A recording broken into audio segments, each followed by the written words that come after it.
ఇప్పుడు మనం డిస్కషన్ చేయబోయే topic international women's day celebrated on March 8. So ఈ ఇంటర్నేషనల్ ఉమెన్స్ డే ఎందుకు సెలబ్రేట్ చేస్తారు, సెలబ్రేట్ చేయడానికి గల కాజెస్ ఏంటి, అసలు సొసైటీలో ఉమెన్ యొక్క రోల్ ఏంటి మనం తెలుసుకోవాల్సినటువంటి అవసరం ఉంది. సో హిస్టారికల్ కాంటెక్స్ట్ గా మనం డిస్కషన్ చేస్తే before international women's day discussion చేసే ముందు మనం తెలుసుకోవాల్సింది ఏంటి అంటే ఫస్ట్ ఉమెన్ రోల్ ఏంటి. మన భారతదేశ ఇతిహాసాల నుండి మొదలుకొని, ఇతిహాసాలంటే రామాయణ మహాభారత నుండి మొదలుకొని మహిళలు అన్నింటిలో ముందుంటూ ఒక్క శక్తి స్వరూపంలా ఉన్నటువంటి వారు మహిళలు. అలాంటి మహిళలు ఈ సమాజంలో కూడా అణిచివేయబడ్డటువంటి వాళ్ళు ఉన్నారు. ఏదైతే చెప్పుకుంటారో సనాతన హిందూ ధర్మం, ఈ సనాతన హిందూ ధర్మంలో మహిళల పట్ల ఏ విధంగా అణిచివేతకు గురి చేశారు, సతీ సహగమనం పేరుతో మహిళలను ఏ విధంగా కించపరిచారు అనేది మనం తెలుసుకోవాల్సినటువంటి అవసరం ఉంది. మనకు సతీ సహగమన నిషేధ చట్టం 1828 డిసెంబర్ 4 వరకు కూడా సతీ సహగమనం అనేది అమలులో ఉంది. సో ఈ సతీ సహగమనం మనం గ్రేట్ చెప్పుకునేటువంటి ఎవరు, మరాఠా నాయకుడు ఛత్రపతి శివాజీ మహారాజ్ యొక్క భార్య కూడా సతీ సహగమనానికి గురైంది. వాళ్ళ భార్య పేరు పుత్లీబాయి. ఈ పుత్లీబాయి కూడా సతీ సహగమనానికి గురైనటువంటి పర్సన్. సో అంటే రాజుల యొక్క భార్యలకే సతీ సహగమనం విధించారు అంటే ఈ సనాతన హిందూ సమాజం ఇంకా మిగతా స్త్రీలను ఏ విధంగా చూసేదో మీరు అర్థం చేసుకోండి. అంటే మనం ప్రీవియస్ గా చూసుకున్నప్పటి నుంచి ఎప్పటి నుండో డిస్కషన్ చేస్తున్నప్పటి నుండి కూడా ప్రీవియస్ అప్పుడున్నటువంటి ఉమెన్ రోలే అప్పుడు స్త్రీలను ఏ విధంగా కించపరిచారు, సో ఏ విధంగా వాళ్ళని సమాజంలో తక్కువ చేసి చూశారు, ఏ విధంగా వాళ్ళని సతీ సహగమనానికి గురి చేశారు, అక్కడి నుండి వాళ్ళ హక్కులను సాధించుకునే దిశగా వాళ్ళు ఏ విధంగా పోరాడారు, ఆ పోరాట ఫలితమే మనం చెప్పుకోబోయేటువంటి international women's day. So international women's day అనేది బేసికల్ గా అందరికి తెలియాల్సింది ఏంటంటే ఇంటర్నేషనల్ ఉమెన్స్ డే అనేది మార్చ్ 8 సెలబ్రేట్ చేసుకుంటారు అనేది కాకుండా అసలు దాని వెనుకాల ఉన్నటువంటి రీజన్స్ ఏంటి.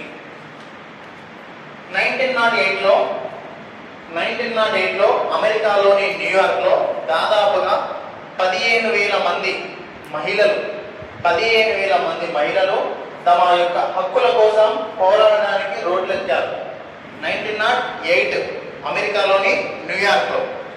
దాని తర్వాత మహిళలకు ఓటు కల్పించాలి అని చెప్పేసి మళ్ళీ 1911లో చాలా పెద్ద ఎత్తున నిరసన కార్యక్రమం చేపట్టారు. 1908లో అమెరికాలో 15,000 మంది, దాంతో పాటుగా మళ్ళీ 1911లో ఓటు హక్కు సాధన కోసం మళ్ళీ వాళ్ళు ఫైట్ చేశారు. అంటిల్ 1917లో 1917లో రష్యాలో బ్రెడ్ పీస్ అనే ఒక మూమెంట్ జరిగింది. రష్యాలో 1917లో బ్రెడ్ పీస్ అనే ఒక మూమెంట్ జరిగింది. అంటే బ్రెడ్ అంటే ఆహారం, పీస్ అంటే శాంతి, ఆహారం శాంతి. ఈ మూమెంట్ జరిగింది, బ్రెడ్ పీస్ మూమెంట్ ఎక్కడ జరిగింది అంటే రష్యాలో జరిగింది 1917లో. సో ఈ బ్రెడ్ పీస్ మూమెంట్ యొక్క మెయిన్ మోటివ్స్ ఏంటి అంటే మహిళలకు తక్కువ పని సమయం ఉండాలి, ఎక్కువ వేతనాలు ఉండాలి, వాళ్లకు పురుషులతో సమానంగా ఓటు హక్కు కలిగి ఉండాలి, అంటే అన్నింటిలో కూడా స్త్రీల పట్ల ఉన్నటువంటి వివక్షతను తొలగించాలి అని చెప్పేసి వాళ్ళు పెద్ద మూమెంట్ చేశారు రష్యాలో. ఎప్పుడో 1917లో. బ్రెడ్ పీస్ మూవ్మెంట్ అంటారు. బ్రెడ్ పీస్ మూవ్మెంట్, ఆహారం ఉండాలి, అదేవిధంగా శాంతి ఉండాలి, వాళ్ళ హక్కుల కోసం వాళ్ళు పోరాడారు 1970లో. ఈ పోరాటం ఎప్పుడు జరిగింది మూవ్మెంట్ అంటే ఫిబ్రవరి 23. కాకపోతే ఈ రష్యన్ వాళ్ళు పాటించేది ఏంటి అంటే క్యాలెండర్, జూలియన్ క్యాలెండర్. జూలియన్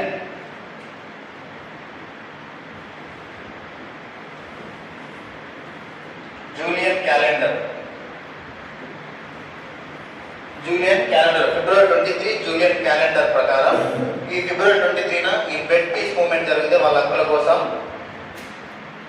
కానీ మనం మార్చ్ 8ని ఎందుకు జరుపుకుంటామంటే according to our Gregorian calendar, మనం ఇండియా పాటించేదండి గ్రెగోరియన్ క్యాలెండర్ ప్రకారం ఈ ఫిబ్రవరి 23 అనేది మార్చ్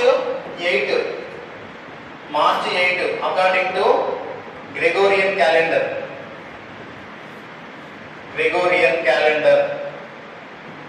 సో ఈ గ్రెగోరియన్ క్యాలెండర్ ప్రకారం మనం మార్చ్ 8న మనం ఎవ్రీ ఇయర్ ఇంటర్నేషనల్ ఉమెన్స్ డేని సెలబ్రేట్ చేస్తాము.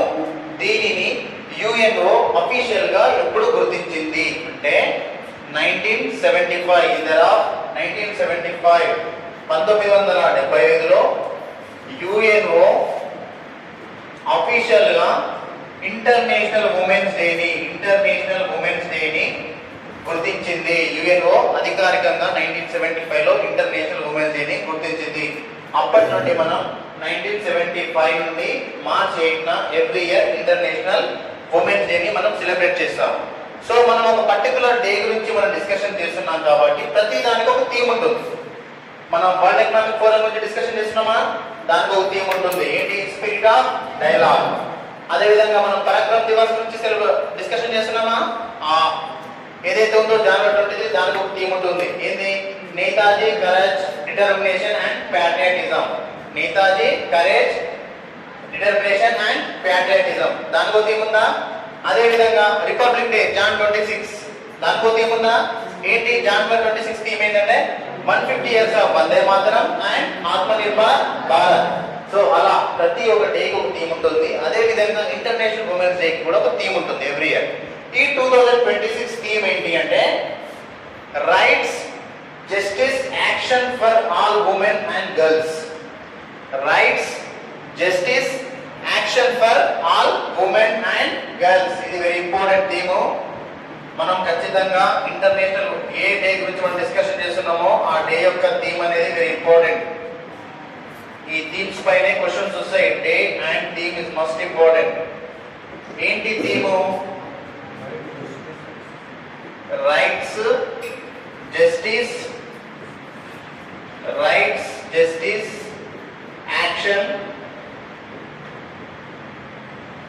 Action for all women and girls.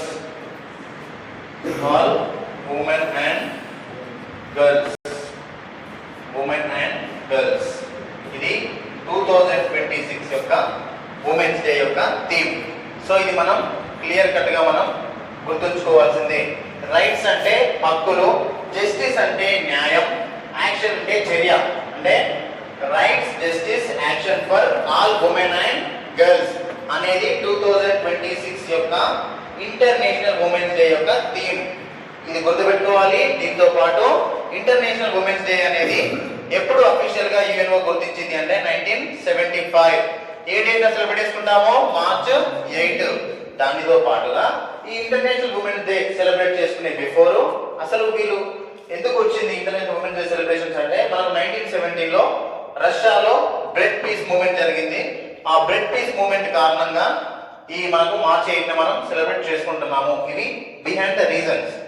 దీనితో పాటు మరి ఏ గవర్నమెంట్ ఆఫ్ ఇండియా మరి ఉమెన్స్ కోసం ఏమైనా ఇనిషియేటివ్ ప్రోగ్రామ్ చేసిందా? మనం ప్రీవియస్ క్లాసెస్ లో డిస్కషన్ చేశాం. ఏంటి? ఫస్ట్ నమో డ్రోన్ దీదీ యోజన గుర్తుందా? డ్రోన్స్ లో వాళ్ళకి సబ్సిడీస్ ఇవ్వడం.